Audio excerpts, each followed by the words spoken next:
प्रश्न सामूहिकरित्या येऊ दे. छत्रपती शिवाजी महाराज की जय. हा प्रश्न आणि उत्तर आहे. निसर्गाच्या कुशीत दडलेलं सांदन व्हॅली अर्थात सांदन दरी हे आश्चर्य आजही आपल्यापैकी अनेकांच्या नजरेपासून दूर आहे.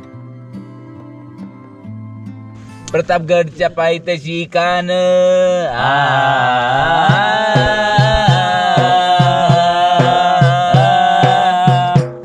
प्रतापगडच्या पायथ्याशी कान प्रतापगडच्या पायथ्याशी कान प्रतापगडच्या पायथ्याशी कान आला बेगुमान नाही त्याला जाण शिवाजी राजाच्या करामतीची. सुप्रभात मित्रांनो, मी युग ऑसम युगच्या एका नवीन भागामध्ये तुमचं स्वागत करतो. तर मागच्या बाजूला आहे रतनगड खुट्टा सुळका, या बाजूला AMK आणि त्या बाजूला तिकडे दिसतोय तो उंच असा कळसुबाई, महाराष्ट्रातलं सर्वात उंच शिखर. आपल्या मागे येते ती आपली बस, ज्या बसने आपण या सांब्रत गावी पोहोचलोय. माझ्यासोबत गजानन भामरे, ती आर्किटेक्ट.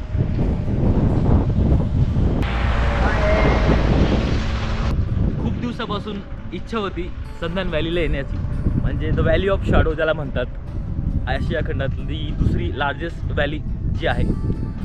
परंतु गड किल्ल्यांच्या भ्रमंतीमध्ये ही व्हॅली राहून गेली होती आणि आज वेळ भेटला, आज प्रसंग आला आहे. भ्रमंती ग्रुपतर्फे आपण आलो आहे.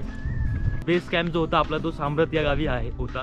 रात्री आम्ही मुक्काम केला आहे आणि जस्ट आत्ता नाश्ता वगैरे करून आपल्या भ्रमंतीला, आपल्या या संदन व्हॅलीच्या ट्रेकला आपण सुरुवात करणार आहोत. त्यापूर्वी थोडी काही झलक सांब्रत गावाविषयी. सांदन व्हॅलीला पोहोचण्यासाठी अहमदनगर जिल्ह्यातील भंडारदरा या धरणाच्या जलाशयाशेजारी सांब्रत या गावी जावे लागते. नाशिक मुंबईहून घोटी मार्गे आणि पुण्याहून येताना संगमनेर, अकोला, राजोर या मार्गे पोहोचता येतं. तर सांब्रत गावामध्ये आपण फिरतोय आणि छोटंसं गाव आहे, म्हणजे मोजून एक 100-150 घरांचं गाव.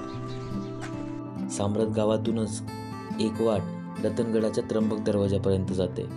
एक वाट सह्याद्रीमधील सर्वात कठीण असा सुळका बाण सुळक्यापर्यंत जाते आणि एक वाट जाते ती सांदन दरीला. येथील स्थानिक लोक आपल्या पाहुणोपचारामध्ये कुठलीही कसर सोडत नाहीत. सकाळच्या नाश्त्यानंतर आम्ही ट्रेकला सुरुवात केली.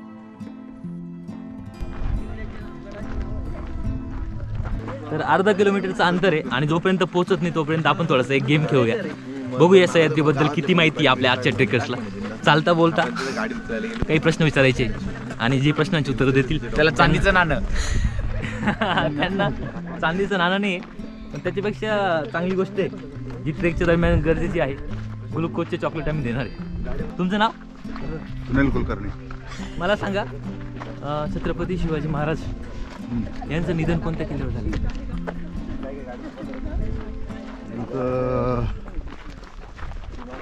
राजगडावर. नाही, चुकले. चला पुढे. नमस्कार. तुमचं नाव? छोटू पाटील. तुमचं? मनीषा पाटील.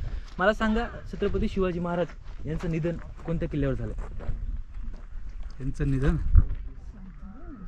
आपला रायगडवर झालं ना. शबाश. चला, यांना एक भेटतंय ऐकून बरं वाटलं. बक्षीस दाखव. भेटतंय एक चांदीचं नाणं. त्यांना पण दे. कपल एकानेच बोलले. चला. प्रीतम शिंदे मॅडम आहेत आणि तुम्हाला एक प्रश्न आहे. मला सांगा, छत्रपती शिवाजी महाराजांचा जन्म कोणत्या किल्ल्यावर झाला? शिवनेरी. शाबास. तुम्हाला भेटतं एक चांदीचं नाणं. टाळ्या. तुमचं? अश्विनी कोंडेकर फ्रॉम नाशिक. छत्रपती शिवाजी महाराजांनी तयार केलेली स्वराज्याची पहिली राजधानी कोणती? रायगड. नाही. चला पुढे. छत्रपती शिवाजी महाराजांनी तयार केलेली स्वराज्याची पहिली राजधानी कोणती? राजगड. शाबाश. वा, तुम्हाला भेटतं एक चांदीचं नाणं. प्रश्न असा होता की छत्रपती शिवाजी महाराजांचा राज्याभिषेक कोणत्या किल्ल्यावर झालाय? रायगडावर. आणि त्यासाठी मुख्य ब्राह्मण भटजी कोण होते? दिल्लीवरनं मागवले होते. गागा भट्ट. दिल्लीवर नव्हते मागवले पण ते. ठीक आहे, हरकत नाही. सारे प्रयत्न केले, एवढ्याला भेटतं चांदीचं नाणं. की सह्याद्री मधला सर्वात कठीण सुळका कोणता? वजीर. नाही. स्वराज्याचं कारागृह कोणत्या किल्ल्याला म्हटलं जातं?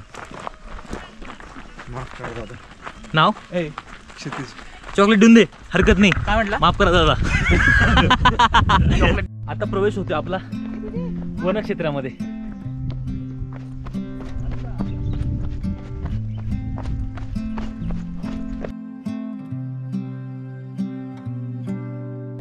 सगळ्यांना प्रश्न. पावनखिंडीचं पहिलं नाव काय होतं? घोडखिंड. आणि ती कोणत्या जिल्ह्यामध्ये? कोल्हापूर सातारा कोल्हापूर कोल्हापूर आहे. सगळ्या जिल्ह्यांची नाव सांगा. नाही कोल्हापूर आहे. कोल्हापूर. बरोबर. दे चॉकलेट. स्वराज्याचा कारागृह कोणता किल्ला? लिंगाणा. अजून एक दे. राजमाता जिजाऊ यांची समाधी कुठे आहे? पाचाड. पुढचा प्रश्न सामूहिकरित्या येऊ दे. छत्रपती शिवाजी महाराज की हा प्रश्न नाही, उत्तर आहे.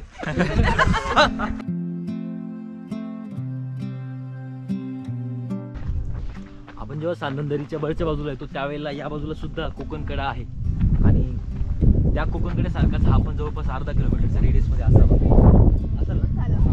आरामात असा. सांदनदरीचं पठार ज्या ठिकाणी संपतं तिथून समोरच सह्याद्रीमधील सर्वात कठीण सुळका म्हणजे बाण सुळका दिसू लागतो. सुळका म्हणजे काय? पिनेकल. सुळका म्हणजे काय माहिती? काय सुळका काय असतो माहिती का? कोणाला माहिती का सुळका म्हणजे काय? तुम्ही सांगा. हे बघा, एखादा डोंगर असतो ना, डोंगराचा असा भाग की जो वरच्या टोकाला निमुळता होत जातो. समोरचा दिसतो का तो? हा तरी ब्रॉड आहे. याचा म्हणजे तुम्ही हायस्ट पॉईंटला बघितलं कुठच्या सुळक्याला तर तो जो आहे तो वरती थोडासा मोठा स्पेस आहे. काही काही सुळके असे असतात की निमुळते होत जातात आणि वरती एक टोक असतं. आता हा जो बाण आहे ना हा पण मोठा आहे. बाण म्हणजे काय? ते सुळकाच आहे तो असा प्रकार डोंगराचा की तो वरती जाता निमुळता होत जातो. आणि ज्या ठिकाणी म्हणजे गड नसतात, किल्ले नसतात, पण सह्याद्रीमध्ये अशी भरपूर सुळके तुम्हाला बघायला मिळतील. तो समोर दिसतो का तिकडे कोपऱ्यात बघा? तो दिसतो का? तो पण एक सुळक्याचा उत्तम नमुना आहे. तो त्याच्याने तुम्हाला अंदाज येईल काय असतं ते. आणि पुढे सुळका या विषयावर मनसोक्त गप्पा झाल्यात.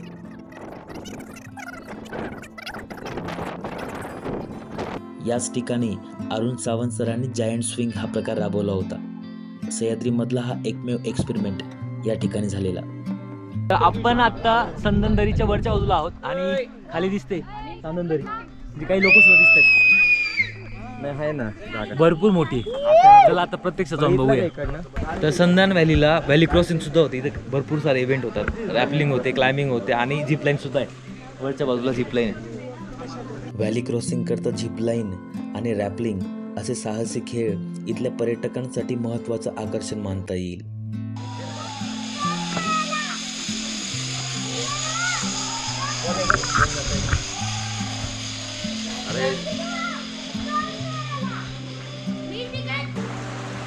रॅपलिंग वगैरे पण चालू आहे समोरच्या बाजूला.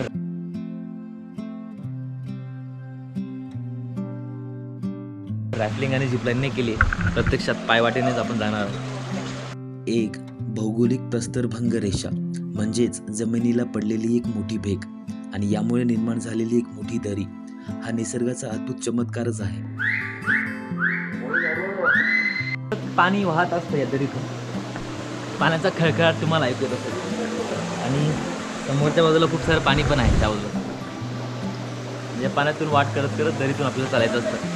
एक भीती असते पावसाळ्यामध्ये की हे जे दरड आहे कधीही कोसळू शकतं.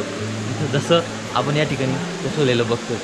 फक्त हाच एक धोका आहे, बाकी स्वर्ग आहे. मग सगळ्यामधून तुम्हाला वाट काढावी लागते आणि रस्ता हळूहळू जपत काढत निघायचं.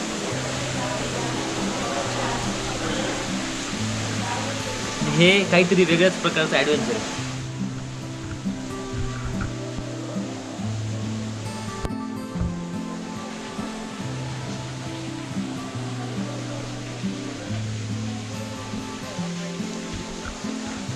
गळीच्या मुखाजवळ एक पाणवठा आहे.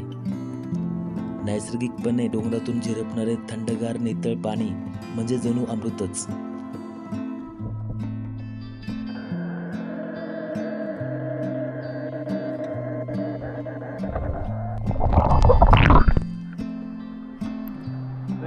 संधान व्हॅली.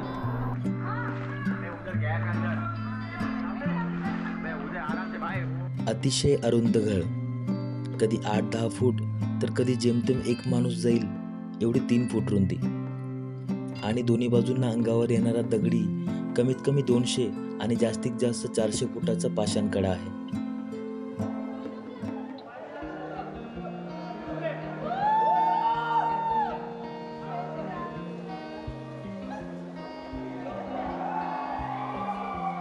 ही दरी उतरताना टप्प्याटप्प्यावर पाणवठे आहेत. या पाणवठ्यांची खोली कधी कधी अगदी गळ्याशी येते. असं म्हटलं तर काही वावगं ठरणार नाही.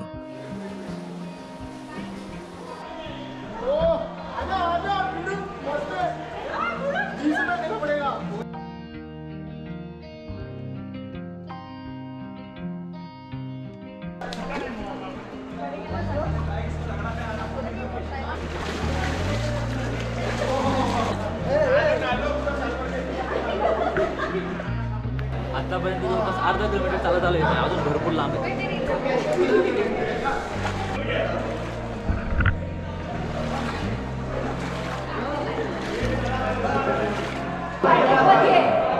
पाय टेकव, वजन मागे टाक.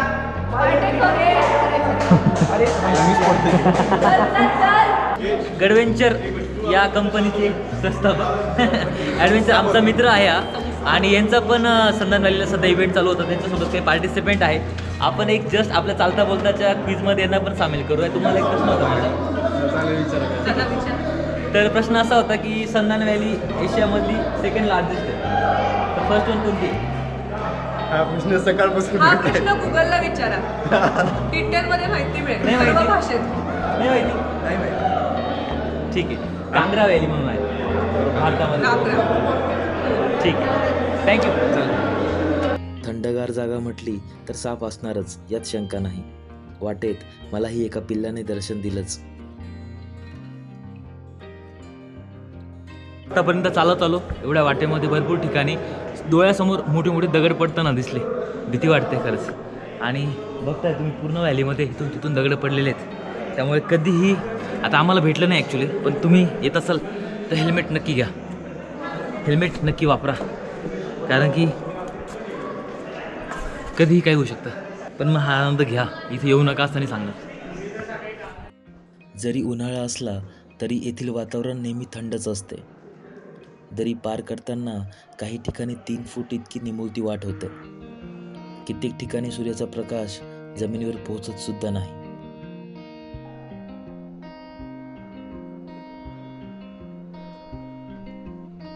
तर पुण्याचे काही मेंबर सापडलेत आपल्याला संधान व्हॅलीमध्ये. चालता बोलता त्यांना पण आपण एक प्रश्न विचारूया. छत्रपती शिवाजी महाराजांचा जन्म कोणत्या किल्ल्यावर झाला? शिवनेरी. साल?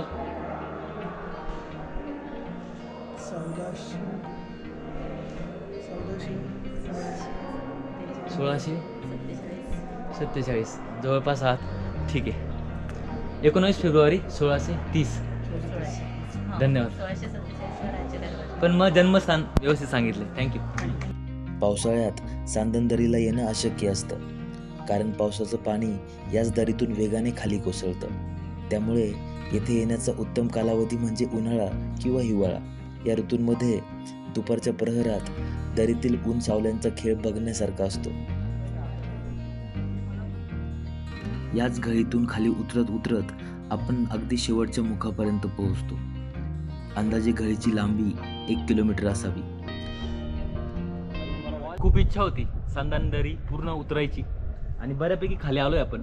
पण मग आता अक्षरशः म्हणजे मागचे लोक जवळपास अर्धा किलोमीटर मागे राहून गेले. त्यांचा काही संपर्कच नाही, आणि आपल्यामुळे बाकीच्यांचे हाल होऊ नये किंवा त्यांना वाट बघावी लागू नये म्हणून परत जावं लागतंय.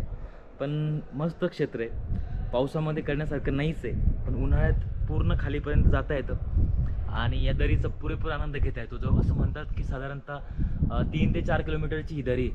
तर हा वॉक जो आहे तो पूर्ण जर 3 तास तर समोरच्या दिशेला चालत गेलं तर आपण आसनगावकडे निघतो असं म्हणतात. म्हणजे इतकं भारी ॲटमॉस्फिअर आहे, म्हणजे गड किल्ल्यांपेक्षा काहीतरी वेगळं मला आज बघायला मिळालं. आणि मस्त आहे, म्हणजे तुम्ही यावं, नक्की यावं. फक्त हेल्मेट वापरा, नसेल हेल्मेट आणि तुम्ही आलाच तर तुम्ही भिंतीला चिटकत चला, की जेणेकरून जे दगड पडतील ते बाजूला पडतील, तुमच्या अंगावर पडणार नाही. खूप सारे दगड पडलेत आणि खूप सारे लोक माझ्यासमोर वाचले पण आहेत. ही एक भीती आहे, वाईट बातमी आहे. बाकी मस्त प्लेस आहे.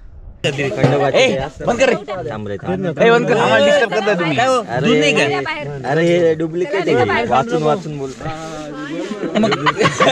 म्हणजे याचा काय संबंध? इज्जत काढली नाही या ठिकाणी. You're a superhero.